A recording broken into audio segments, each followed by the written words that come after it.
Non, non, pas plus tard. Peut-être maintenant, quand j'écrivais et que je mettais bout à bout toutes ces histoires, je me disais, je suis arrivée à une conclusion quand même que l'amour, c'est difficile, l'amour. C'est pourquoi c'est toujours, ou ça finit toujours très mal. Il y en a toujours une personne, il va toujours avoir une personne qui va souffrir. Donc aujourd'hui, ça fait partie justement de ces ingrédients-là qui me permettent, moi, de ne pas m'abandonner dans une relation, de ne pas m'abandonner de façon passionnelle dans une relation. Parce que lorsque il y a eu ces expériences-là et lorsque moi j'en ai fait eu l'expérience de vraiment être complètement free et complètement amoureuse, j'ai été sauvagement brûlée. Donc pour moi, c'est pas quelque chose où il faut, pour moi, hein, où je m'autorise l'abandon. Est-ce que les références de relations que tu as eues dans ta vie et ton propre parcours font que tu es inquiète pour ta fille? Un tout petit peu. C'est pourquoi pour ma fille aujourd'hui, moi, dans mon cas, je pense que le besoin matériel m'a fait m'accrocher à des situations que j'aurais rapidement envoyées balader.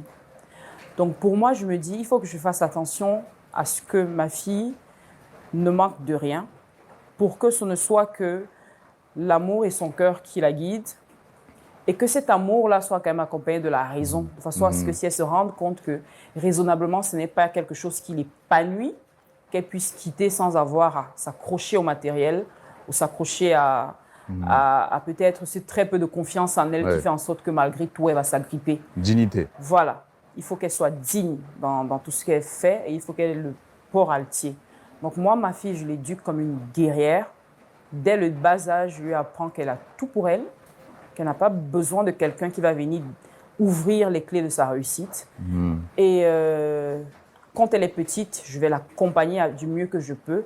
Mais à un certain âge, il va falloir qu'elle prenne le relais et qu'elle s'assume seule, d'abord, avant de vouloir compter sur les autres ou de pouvoir compter sur les autres. Pourquoi? Pour qu'elle ne soit pas le marchepied de qui que ce soit, pour quoi que ce soit. Bien évidemment, je sais elle aura à faire Des face déceptions, à des malheureusement. déceptions, Oui. mais ça va forger son moral. Mais je ne veux pas qu'elle soit dans une dépendance affective par rapport à soit un besoin matériel, Oui. soit un très peu manque de confiance en elle. Donc, je travaille dessus. Ton père a eu quelques soucis. Il s'est retrouvé en prison. Ça a été une épreuve extrêmement difficile pour vous aussi. Pour nous, il travaillait justement dans l'administration et il faisait les marchés publics. Et de ce qu'il m'a raconté, de ce qu'il nous a raconté, c'est que son frère avait imité sa signature dans une transaction assez floue. Et lui, il a dû payer les pots cassés. Et c'est vrai, de mon souvenir, mon père avait une signature assez facile. C'est juste un petit truc, il écrivait son nom. Donc tout le monde pouvait. Donc il avait un frère, comme on en a tous dans les familles, peut-être plus jeune et un peu plus turbulent, qui allait dans une histoire qui n'était pas très claire, qui a imité la signature de son frère et qui lui avait un poste conséquent à la banque. Et il a dû payer. De cela, il a fait je ne sais pas combien de temps en prison, parce que moi, je n'ai même pas le souvenir de lui en prison. Je ne doute pas qu'il ait fait trop longtemps avant qu'on éclaircisse l'affaire. Il a fait une période en prison. Il est sorti de là, mais il avait déjà perdu son emploi. Et c'est à ce moment-là que la vie a commencé à être un peu plus difficile pour eux, parce que moi, j'étais petite. Mon petit frère aussi était petit, on ne le ressentait pas. Et donc, on est passé de maisons assez des aides des amis, enfin, des maisons de ses amis. Ils ont loué et il a pu petit à petit se remettre sur pied. Et malheureusement, un peu de temps après, quand il s'est remis sur pied, il a réouvert les portes encore à pas mal des membres de sa famille. Et je ne sais pas comment et tout, mais il a été empoisonné. Vous avez su par qui il s'est fait empoisonner? Non. On n'a pas su, on sait juste que ça vient de... Il s'était rendu au village et il était parti, je pense, rendre visite à la famille là-bas et tout. Et il est revenu de là-bas malade. Il a fait quelques confessions à ma mère. Il a justement interdit à ma mère de nous amener dans son village qui est au final le nôtre. On a donc cette partie Bassa qui est finalement très enraciné à nous parce que je me sens complètement Bassa, mais que je ne connais pas plus que ça. Je ne connais pas mon village. Je connais de nom mon village, mais je n'y suis jamais allée parce que c'est les recommandations de mon père. Oui. Aujourd'hui, est-ce que ce n'était que des paroles d'une personne malade ou alors est-ce qu'elles étaient profondément... on ne va pas s'amuser à challenger cela. Donc moi, je reste simplement dans mon coin et je fais mon bout de vie. Maintenant, avec la célébrité, il y a des membres de ma famille qui m'ont reconnu, avec mes livres, ils ont su que j'étais la fille de tel et qui ont justement essayé via les réseaux sociaux d'entrer en contact avec moi. Je ne ferme pas le contact parce que c'est mon sang. On ne peut pas échapper à son sang, c'est la famille. Mais on n'a pas plus d'affinité que ça, justement parce qu'il y a une grosse partie de la vie qui s'est faite sans eux. Donc du coup, aujourd'hui, s'il y a besoin d'aide, j'interviens. S'il y a des manifestations, je ne m'y rends pas, c'est vrai, mais j'envoie souvent ma participation pour ceux que je côtoie.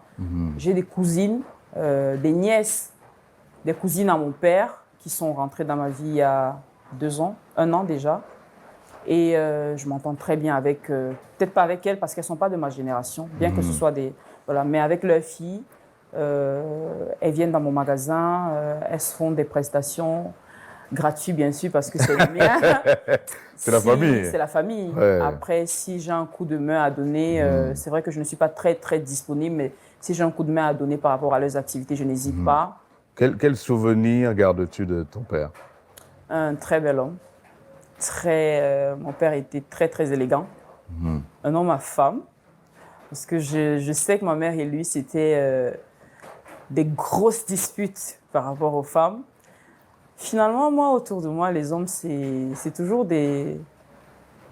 toujours bizarre. Hein? Je n'ai pas envie de donner un mot bizarre pour les hommes, mais vraiment, c'est rien de stable. C'est toujours beaucoup de larmes, beaucoup de pleurs, beaucoup de déceptions. Même s'il ne part pas, il reste là parce qu'il est le mari, il est l'homme de la maison, enfin le compagnon. Mais je sais que ma mère a eu un mariage assez électrique. Assez électrique qui lui a d'ailleurs, qui lui colle à la peau jusqu'aujourd'hui dans le sens où je pense qu'elle aussi elle n'arrive pas à refaire sa vie véritablement parce qu'elle n'a pas une bonne opinion finalement des relations avec les hommes. Donc de mon père, je garde le souvenir, moi, d'un homme hyper gentil, parce que moi, c'était mon complice. C'est vrai qu'il est parti, j'étais petite, mais on avait une très, très forte connexion. On était vraiment... c'était mon complice, un très bel homme, toujours propre, toujours bien vêtu, qu'il ait ou pas de l'argent, il était toujours droit dans ses bottes. Donc c'est ça que je garde de mon père, très bel homme.